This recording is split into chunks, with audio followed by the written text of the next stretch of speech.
தஞ்சாவூர் மாவட்டம் ஜோதி அறக்கட்டளை சார்பில் புயலால் பாதிக்கப்பட்ட மக்களுக்கு உதவும் வகையில் முதலமைச்சரின் நிவாரணத்துக்கு 1 லட்சம் ரூபாய்க்கான காசோலை ஆட்சியரிடம் வழங்கப்பட்டது.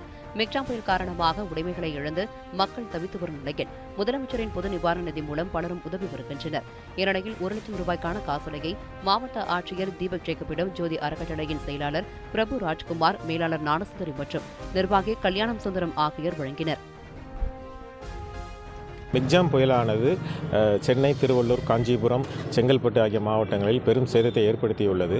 தமிழக அரசு அதற்கான துயர் தடுப்பு நிவாரணப் பணிகளில் ஈடுபட்டு வருகிறது. பல்வேறு தனியார் அமைப்புகளும் தனிநபர்களும் தங்களால் இயன்ற நிவாரணப் பணியில் ஈடுபடுத்திக் கொண்டு பொதுமக்களின் அந்த துயர் துடைக்கும் பணியில் ஈடுபட்டு வருகின்றனர்.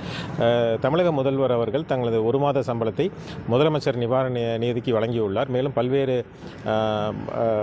நாடாளுமன்ற, சட்டமன்ற உறுப்பினர்களும் தங்களது 1 மாத சம்பளத்தை அளிக்குமாறு வேண்டுகோள் விடுத்துள்ளார். மேலும் தனிநபர்களும், தன்னார்வலர்களும், தனியார் நிறுவனங்களும் தங்களால் இயன்ற தொகையை முதலமைச்சர் நிவாரண நிதிக்கு வழங்கலாம் என்று அறிவிப்பு விடுத்திருந்தார். அதன் பேரில் இன்று ஜோதி அறக்கட்டளை சார்பில் இன்று தமிழக முதல்வரின் நிவாரண தொகையாக ரூபாய் 1 லட்சத்துக்கான காசோலை இன்று தஞ்சை மாவட்ட ஆட்சியரிடம் இன்று வழங்கப்பட்டது.